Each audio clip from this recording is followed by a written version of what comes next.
अस्सलाम वालेकुम everyone, welcome back. Mohammad Ammar is here from Sam preparations. आज की इस वीडियो में हम चैप्टर नंबर 6 एफएससी बायोलॉजी का कंप्लीट डिस्कस करेंगे, जो कि किंगडम प्रोकैरियोटी और किंगडम मोनेरा का चैप्टर है। इसमें जो है हम कंप्लीट इसकी समरी डिस्कस करेंगे with respect to the preparation of PPSC lecture zoology and biology. इसके तमाम इंपॉर्टेंट पॉइंट्स जो हैं वो एलेबोरेट करेंगे with in short period of time. और इस वीडियो में जो टॉपिक हम डिस्कस करेंगे उनमें सबसे पहले इनका introduction, structure of bacteria, size, shape, cell structure, nutrition in bacteria, growth and reproduction, importance of bacteria, control of bacteria, cyanobacteria and its economic importance. Then at the end जो है nostoc के बारे में डिस्कस करेंगे। Introduction देखते हैं। Prokaryotae basically 2 Greek word से derived है। Pro mean before and karyon mean nucleus. Microbiologist ने बैक्टीरिया को सबसे पहले 2 मेजर कैटेगरीज में रखा, eubacteria and archaebacteria. Antonie van Leeuwenhoek 1673 में फर्स्ट साइंटिस्ट था जिसने माइक्रोब्स को रिपोर्ट किया, और उसने फर्स्टली जो है इन्हें रेन वाटर में ऑब्जर्व किया, बाद में जो है स्लाइवा वगैरह में भी ऑब्जर्व किए गए। लार्ज पास्चर की अचीवमेंट्स में जो सबसे प्रोमिनेंट हैं वो ये कि उसने जो है वैक्सीन प्रिपेयर की for these diseases, anthrax, fall cholera and rabies. इसके अलावा उसकी पास्चराइजेशन में भी कंट्रीब्यूशन जो है वो भी प्रोमिनेंट है। Robert Koch formulated the germ theory of disease. Germ theory of disease जो है वो रॉबर्ट कोच ने फार्मूलेट की थी। इसके इंपॉर्टेंट पॉइंट जो हैं ये 4 इंपॉर्टेंट पॉइंट्स हैं, 4 पोस्टुलेट्स हैं उसके, वो गिवन है। A specific organism can always be found in association with given disease. The organism can be isolated and grown in pure culture in the laboratory. The pure culture will produce the disease and inoculate it into susceptible animal. It is possible to recover the organism in pure culture from experimentally infected animals. तो ये 4 important points हैं जो कि आपको याद होने चाहिए। Next इसका स्ट्रक्चर देखते हैं। All bacterial cells invariably have a cell membrane, cytoplasm, ribosomes and chromatin bodies. ये तमाम बैक्टीरिया में प्रेजेंट होती हैं। सेल वॉल जो है वो मेजॉरिटी ऑफ द बैक्टीरिया में प्रेजेंट होती है, जबकि कुछ में प्रेजेंट नहीं होती। इसके अलावा कुछ स्ट्रक्चर्स हैं लाइक कैप्सूल, स्लाइम, फ्लैजेला, पिलाई, फिम्ब्री एंड ग्रैन्यूल्स। ये जो हैं ये भी तमाम बैक्टीरिया में प्रेजेंट नहीं होते। तो ये आपको पता होना चाहिए कौन कौन से स्ट्रक्चर जो हैं किन बैक्टीरिया में प्रेजेंट होते हैं और किन में नहीं होते। साइज़ की बात करें 0.1 to 600 माइक्रोमीटर तक वेरी करते हैं। स्मॉलेस्ट जो है 100 to 200 नैनोमीटर इन डायमीटर है। माइकोप्लाज्मा की बात कर रहे हैं, ठीक है। इकोलाई की बात करें तो एक बेसिलस है और इसका जो है साइज़ 1.1 to 1.5 नैनोमीटर वाइड है और 2 to 6 नैनोमीटर जो है ये लॉन्ग है। Some spirochaetes occasionally reach 500 nanometre in length. Staphylococci and streptococci are 0.75 to 1.25 nanometre in diameter. तो यहाँ पे जो है इंपॉर्टेंट बात, एक तो आपको इनकी ये वैल्यूज़ याद होनी चाहिए, दूसरी ये बात के पता होना चाहिए कि कहाँ पे साइज लेंथ की बात हो रही है और कहाँ पे जो है वो डायमीटर की बात हो रही है। तो यहाँ पे एमसीक्यूज में कन्फ्यूजन हो सकती है। शेप्स अगर देखें हम तो बेसिकली इनकी 3 मेजर शेप्स हैं, cocci, bacilli and spiral shapes. Cocci जो हैं वो प्लेन्स पे डिपेंड करते हैं उनकी शेप। अगर 1 प्लेन है तो या डिप्लोकोकस होंगे या फिर वो स्ट्रेप्टोकोकस होंगे, ठीक है।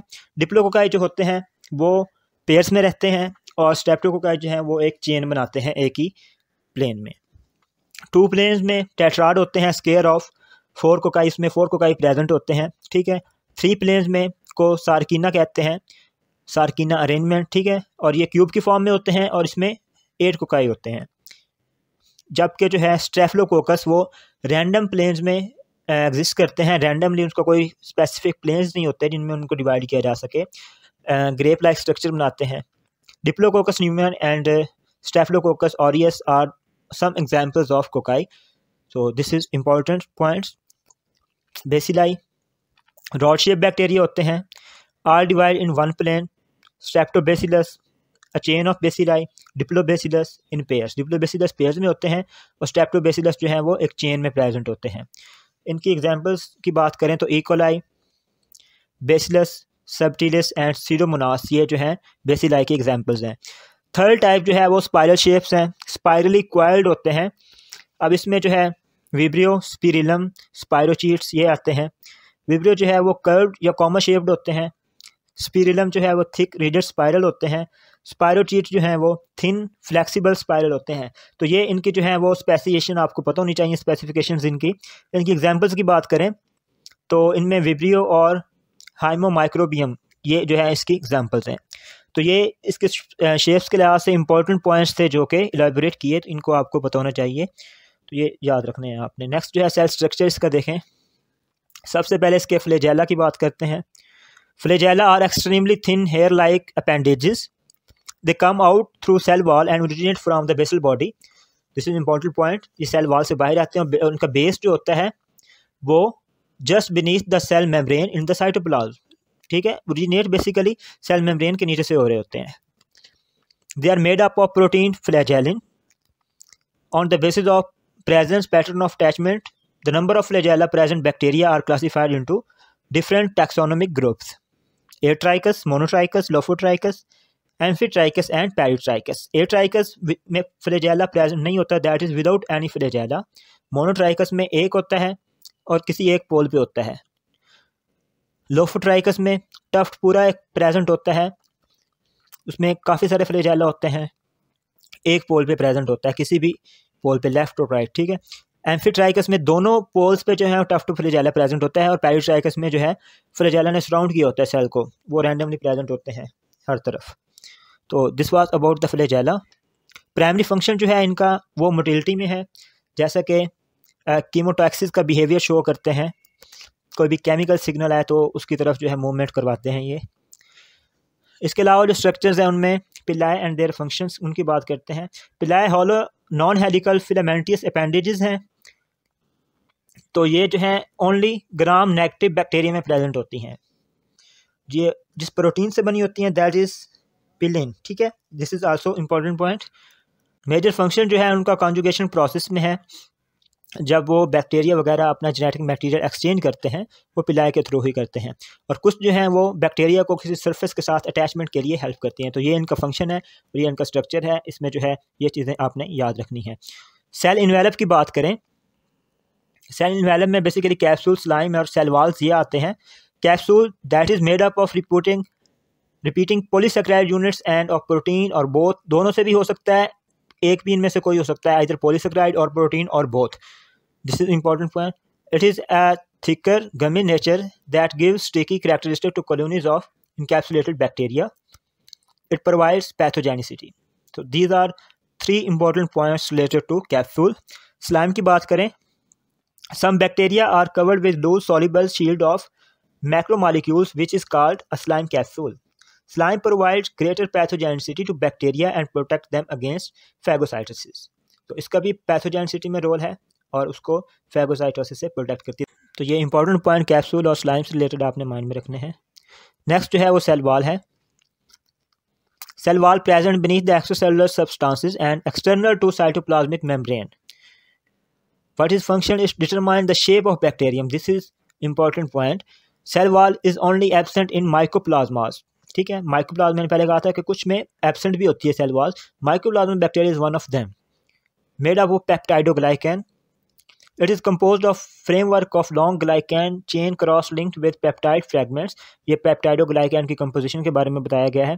The intact cell wall contain chemical constituents such as sugar molecules, teichoic acid, lipoproteins and lipopolysaccharides, which are linked to the peptidoglycan. So ये चीज़ें जो कि सेल वॉल में peptidoglycan के अलावा प्रेजेंट होती हैं, उनमें क्या क्या है? teichoic acid, lipoproteins and lipopolysaccharides. Cell walls of archaeobacteria lack peptidoglycan and is composed of protein, glycoproteins and polysaccharides. Start में यूबैक्टीरिया और आर्चियोबैक्टीरिया की बात हुई थी। आर्चियोबैक्टीरिया में जो है उनकी सेल वॉल में पेप्टाइडोग्लाइकन प्रेजेंट नहीं होता। आगे स्टेनिंग टेक्निक्स बताई गई हैं gram positive and gram negative bacteria की। ग्राम पॉजिटिव बैक्टीरिया जो है these are stain purple and retain the primary colour due to formation of CV1 complex. Gram negative जो हैं ये these are stain pink in colour and retain secondary colour. तो ये दो differences हैं। अगर फर्दर इनका डिफरेंसेस करिए आपने ये टेबल याद करना है जो कि बुक में भी गिवन है। इसमें जो है इसकी कंपोजिशन वगैरह सारा डिटेल से बताया गया, आपने देख लेना है। Bacterial cell membrane different from eukaryotic membrane in lacking sterols such as cholesterol. This is an important point with respect to cell membrane of bacteria. The cytoplasm of prokaryotic cell lacks membrane-bounded organelles and cytoskeleton such as microtubules. Bacterial cell, unlike that of the eukaryotic cell, lacks discrete chromosomes and nucleus membranes. This material is single, circular, and double-stranded DNA molecules. This chromatin body is actually an extremely long molecule of DNA that is tightly folded so as to inside the cell component. This is about the chromatin body or nuclear body of the bacterial cell. तो ये जो है आपने अपने mind में रखनी है चीज़ें. E. coli closed circle chromosome measures approximately 14,000 nanometer. ठीक है, this is also important point. Many bacteria contain plasmid in addition to chromosome. These are the circular double-stranded DNA molecules. They often contain drugs-resistant heavy metals, disease, and insect-resistant gene on them. Plasmids are important vectors in modern genetic engineering techniques. So, there are thousands of ribosomes in each healthy growing cells. Some may also be loosely attached to the plasma membrane. The cell membrane invaginates into cytoplasm, forming structures called such as mesosomes. So I am talking about different structures within bacterial cells. तो ribosomes की बात करें तो वो loosely attach होते हैं plasma membrane से और थाउजेंड्स की तादाद में प्रेजेंट होते हैं सेल में. इसके अलावा सेल मेम्ब्रेन अंदर की तरफ इन्वेजिनेट होके स्ट्रक्चर बनाती है that is मेसोसोम्स. Mesosomes are involved in DNA replication and cell division, whereas some mesosomes are also involved in export of extracellular enzymes. Respiratory enzymes are also present on the mesosomes. Certain species of bacteria produce spores either external to the vegetative cells or within the vegetative cells, exospores or endospores. Spores are resistant to adverse physical environmental conditions such as light, high temperature, desiccation, pH and chemical agents. So spores के बारे में ये important point है, ये आपको पता होना चाहिए. न्यूट्रिशन की बात करें बैक्टीरिया में most are heterotrophic and live as a saprophytic और पैरासाइटिक. हेट्रोट्रॉफिक हैं, ऑटोट्रॉफिक जो हैं वो कम हैं, या तो वो एज ए पैरासाइट रहते हैं या फिर सैप्रोफाइटिक रहते हैं. सैप्रोफाइटिक बैक्टीरिया जो होते हैं वो अपनी फूड डेड ऑर्गेनिक मैटर से हासिल करते हैं. सॉइल में जो है ऑर्गेनिक मैटर प्रेजेंट होता है दैट इज़ ह्यूमस. ठीक है, ह्यूमस कब बनता है? जब जो है एनिमल्स या फिर प्लांट्स का पार्शियल डिके हो जाता है, कंप्लीट डिके नहीं होता. तो ये जो बैक्टीरिया होते हैं स्पेसिफिक एंजाइम्स रिलीज़ करते हैं. स्पेसिफिक एंजाइम्स रिलीज़ करने के बाद उसको डाइजेस्ट करते हैं, उसके बाद उसको एब्जॉर्ब कर लेते हैं. तो इस तरह जो है ये सैप्रोफाइटिक के तौर पर रहते हैं. इसके अलावा पैरासाइटिक होते हैं जो वो टोटली डिपेंडेंट अपॉन होस्ट पे डिपेंड करते हैं. तो इस तरह ये जो है हेट्रोट्रॉफिक बैक्टीरिया अपना न्यूट्रिशन का काम करते हैं. इसमें कुछ जो है ऑटोट्रॉफ भी होते हैं, फोटोसिंथेटिक या फिर कीमोसिंथेटिक. फोटोसिंथेटिक जो है उसमें क्लोरोफिल प्रेजेंट होता है और इसमें क्लोरोफिल जो है क्लोरोप्लास्ट में नहीं बल्कि सेल के अंदर डिस्पर्स्ड होता है. उसमें फोटोसिस्टम 2 भी प्रेजेंट होता है. और ये जो है बैक्टीरिया ये यूज़ करते हैं hydrogen sulphide for the source of hydrogen instead of water, और ऑक्सीजन की बजाय ये सल्फर रिलीज़ करते हैं. नाइट्रीफाइंग बैक्टीरिया जो हैं वो कीमोसिंथेटिक बैक्टीरिया हैं. Chemosynthetic bacteria oxidise inorganic compounds like ammonia, nitrate, nitrides, sulphur और ferrous ion and trap energy thus release for their synthetic reaction. तो कीमोसिंथेटिक बैक्टीरिया जो होते हैं वो इनऑर्गेनिक कंपाउंड्स पे डिपेंड करते हैं जो कि मेंशन्ड है. नेक्स्ट है रेस्पिरेशन. एरोबिक होते हैं, एनारोबिक होते हैं, फैकल्टेटिव होते हैं या फिर जो है वो माइक्रो एरोबिक होते हैं. जो एरोबिक बैक्टीरिया होते हैं वो डिपेंड करते हैं ऑक्सीजन पे. जो एनारोबिक होते हैं वो ऑक्सीजन पे डिपेंड नहीं करते. और जो फैकल्टेटिव होते हैं वो ऑक्सीजन और in the absence of oxygen, in the presence और एब्सेंस ऑफ ऑक्सीजन दोनों में सर्वाइव कर सकते हैं. और माइक्रो एरोबिक जो होते हैं उनको लिटिल कंसंट्रेशन रिक्वायर होती है ऑक्सीजन की. तो इनकी एग्जांपल्स जो हैं एरोबिक की सीडोमोनास, एनारोबिक की स्पाइरोचीट और फैकल्टेटिव की ई कोलाई, ये भी एग्जांपल जो है इनकी मेंशन है, इनको आपने माइंड में रखना है। और माइक्रो एरोबिक की जो है campylobacter, these are the examples of bacteria related to respiration. Growth and reproduction की बात करें, bacteria increase in number by an asexual means of reproduction binary fission. Binary fission में ये होता है कि दरमियान से सेल जो है वो सेल मेम्ब्रेन अंदर की तरफ धंस जाती है और सेल को दो में कन्वर्ट कर देती है, फिर उसमें बाकी जो होते हैं उसके पार्ट्स वगैरह, उसके ऑर्गेनेल्स वो ग्रो कर जाती हैं। This is a way of asexual reproduction. The interval of time until the completion of next division is known as generation time. 4 distinct phases are recognized in bacterial growth curve. कौन कौन सी? Lag phase, log phase, stationary phase and death या decline phase. Lag phase के दौरान क्या होता है? It is phase of no growth, growth नहीं होती इसमें, bacteria prepare themselves for division. Next जो है वो लॉग फेज है, इसमें रैपिड ग्रोथ होती है और बैक्टीरिया जो है एक्सपोनेंशियल रेट पे डिवाइड करते हैं लॉग फेज में। थर्ड वन है स्टेशनरी फेज, जहाँ पे बैक्टीरिया की डेथ रेट इक्वल हो जाता है बैक्टीरिया का रेट ऑफ रिप्रोडक्शन पे, ठीक है, that is stationary phase. And the fourth one is death और डिक्लाइन फेज। बैक्टीरिया जो है वो मरना शुरू हो जाते हैं, उनका नंबर जो है वो डिक्लाइन होना शुरू हो जाता है। तो ये ग्रोथ कर्व का आपको पता होना चाहिए। स्टार्ट में जो है वो लो होती है कर्व, फिर एक्सपोनेंशियल रेट पे इंक्रीज होती है, फिर स्टेशनरी फेज आती है और फिर जो है वो डिक्लाइन कर जाती है। Importance of bacteria, ecologically importance की देखते हैं कि सबसे पहले they are able to decompose organic matter and play a significant role in the completion of cycles of nitrogen, phosphorus, sulphur and carbon. Economically ये नंबर ऑफ इंडस्ट्रीज में use होते हैं, जिसमें फूड इंडस्ट्री, ड्रग इंडस्ट्री वगैरह हैं, या फिर biotechnology में यूज़ होते हैं। और मेडिकली ये जो है इंपॉर्टेंट है। 200 से ज़्यादा स्पीशीज़ ऐसी हैं जो कि ह्यूमंस में डिजीज़ कॉज करती हैं, 200 से ज़्यादा नॉन स्पीशीज़ हैं, और ऐसी भी होंगी जिनका अब तक पता नहीं है। तो इन 3 पॉइंट ऑफ व्यू के लिहाज से आपके पास इनकी इंपॉर्टेंस सामने है। कंट्रोल इसका देखें, फिजिकली स्टीरिलाइजेशन से कंट्रोल होता है, हाई टेम्परेचर प्रोवाइड किया जाता है, that is usually used in microbial labs for control of microbes. Moist heat causes coagulation of proteins and kills the microbes. Dry heat causes oxidation of chemical constituents of microbes and kill them. So दो different methods हैं heat provide करने के, moist heat and dry heat. Differently इनके हैं way of action और मुख्तलिफ तरीके से ये कंट्रोल करती हैं माइक्रोब्स को, तो ये आपको पता होना चाहिए। Certain electromagnetic radiation below 300 nanometer are effective in killing the microorganisms. Gamma rays are in general used for sterilization process. ये भी पता होना चाहिए कौन सी रेज जो है स्टीरिलाइजेशन प्रोसेस में यूज होती हैं, gamma rays. Heat sensitive compounds like antibiotics, seras, hormones can be sterilized by means of membrane filters. Next है केमिकल्स। केमिकली कैसे जो है इन्हें कंट्रोल किया जाता है?